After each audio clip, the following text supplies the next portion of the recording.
Shalom Aleichem, un plaisir de vous retrouver chaque semaine et de partager beaucoup de renforcements.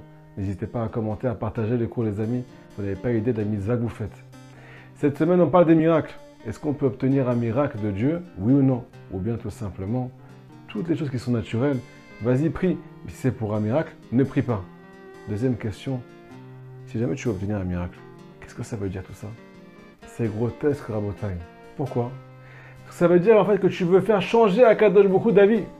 Hachem, il sait tout. Il sait très bien ce qui est pour ton bien. Si tu as créé un manque, il a fait que tu n'es pas encore marié. Il a fait que tu as des problèmes de parnassa, des problèmes de santé, que tu n'arrives pas à te connecter à lui, que tu as des questions, tu es en train de bloquer dans ta vie. C'est pour ton bien. Pourquoi tu veux le faire changer d'avis? Pourquoi tu lui demandes un miracle? Ça veut dire qu'en fait, il se serait trompé s'il accepte ta prière.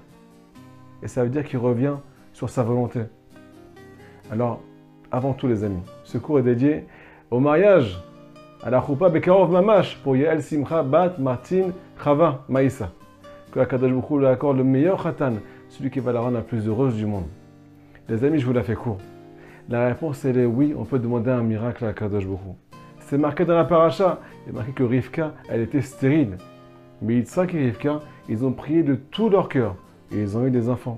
Il est marqué dans le Zohar Akadosh que Yitzhak a fait un trou dans le ciel avec sa prière à Botaï. Vaillé à terre Yitzhak. Il n'est pas marqué qu'il a crié, il est marqué qu'il a creusé le ciel. Qu'est-ce que ça veut dire tout ça? Il est marqué dans la Torah qu'il a fait un trou en bas avec sa prière. Et Akadosh Baruch Hu au-dessus du trône céleste, il a fait un trou en haut pour recevoir sa prière, pour changer la nature des choses. Miracle, elle a eu des enfants. La question qui se pose, qu'on a posée au tout début du cours, comment faire à Hachem changer d'avis?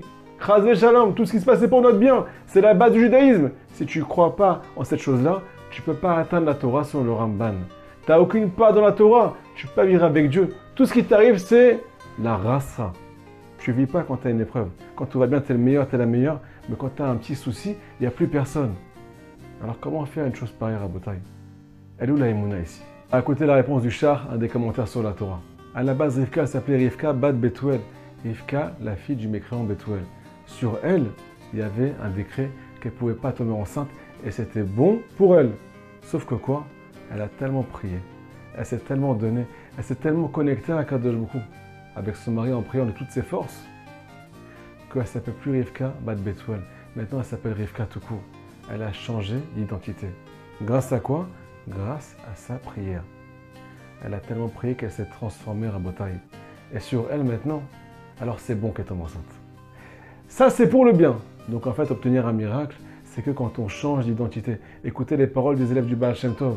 Quand un juif vient prier et qui s'élève spirituellement, quand un juif vient s'investir dans la Vodat Hashem, mais qui fait tchouva, qui fait tout ce qu'il peut pour évoluer, alors il arrive à un nouveau niveau, à un niveau supérieur. Et sur lui, tout ce qui était prévu avant n'existe plus. Tu n'arrives pas à te marier, élève-toi, tu vas te marier. Comprends c'est quoi le Shlom Bayit? Apprends comment on construit un couple. Tu n'arrives pas à changer, tu as tellement d'épreuves dans ta vie. Tu sais pourquoi? Parce que tu n'arrives pas à changer ta façon de penser. Tu es toujours le même. C'est pour ça que tes épreuves elles restent toujours les mêmes. Mais si jamais tu vas commencer à avoir un changement intérieur, ou bien un changement de niveau spirituel, alors tout va s'améliorer dans ta vie. Maintenant, je vous transmets les paroles de Rabbi Nachman dans l'Écoute Moran. Leçon numéro 21. Celui qui sent qu'il est poursuivi dans sa vie, celui qui sent qu'il a des gros problèmes, toujours les mêmes épreuves, qui ne le lâche pas, il y a une solution. Change d'apparence. Qu'est-ce que ça veut dire tout ça? Là-bas, il ramène une parabole. Quelqu'un qui est poursuivi par un ennemi. Si jamais il vient maintenant se déguiser, on ne pourra plus le retrouver parce qu'il est méconnaissable. Il est marqué dans le Zohar Akadosh que même si Chaz Veshalom, il y a des anges maléfiques qui viennent poursuivre une personne pour lui faire du mal. S'il change d'apparence, alors on ne pourra plus l'atteindre. Maintenant les amis, comment on change concrètement d'apparence? Psychique, physique, spirituel, tout ce que tu peux imaginer. Comment on fait un vrai changement dans notre vie? À Botaï, il y a une seule solution. Et je vous encourage à rejoindre le chat WhatsApp qu'on a ouvert. On apprend à faire Hitbo et des doutes ensemble. Nous dira Rabbi Nachman de Breslev, tu veux avoir des vrais miracles? Eh bien, il faut changer. Comment tu viens changer? Quand tu prends du recul sur ta vie. Quand tu t'arrêtes et que tu t'habitues à parler à Dieu. Mets une petite mélodie dans tes oreilles. Détends-toi.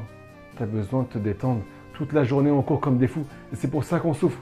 Mais celui qui s'arrête un petit peu et qui s'habitue à parler à Kadosh Baruch Hu, non seulement il est en face de la vérité, il est en face du bonheur, il est en face du recul et il peut faire du tri dans sa vie. peut commencer à changer. Il peut commencer à prier sur ses vrais besoins, sur ses plus grands besoins. Mettre les choses qui sont les plus importantes en avant et les choses qui sont complètement, en fait, vaines et qui lui prennent toute sa place en arrière. Il peut commencer à devenir un vrai homme, une vraie femme, un juif cachère. Imagine-toi maintenant que tous les jours de ta vie, tu viens prier à Kadosh Baruch Hu, tu as un rendez-vous avec lui. Est-ce que tu penses que tu vas penser tout le temps la même chose? Tu ne vas pas changer de façon de penser, que tu vas voir la vie toujours de la même façon, que tu vas avoir le même niveau de croyance en Dieu. Tout va changer. Ceux qui font des doutes, ils ont la émouna. Ceux qui font des doutes, ils ont ce qu'on appelle du recul sur les épreuves. Et ils viennent là-bas aussi décoder tout ce qu'ils ont appris, toute la Torah qu'ils ont étudiée. Ils viennent, ce qu'on appelle, essayer de voir s'ils sont en phase avec elle. Donc automatiquement, toutes leurs épreuves, ils les prennent avec la Torah qu'ils ont étudiée. Ils ont plus de clés, alors que tout le monde souffre. Parce que tout le monde va d'après ses pensées qui traînent depuis des années, va d'après ses sentiments et les tentations qui les accompagnent depuis des années. C'est pour ça qu'ils souffrent, parce qu'ils ne changent pas. Mais un juif qui vient prier tous les jours, c'est plus le même homme, c'est plus la même femme. C'est lui et elle qui méritent tous les miracles du monde. Je vous encourage, les amis, à faire passer ce cours, s'il vous plaît. Chazak Baruch.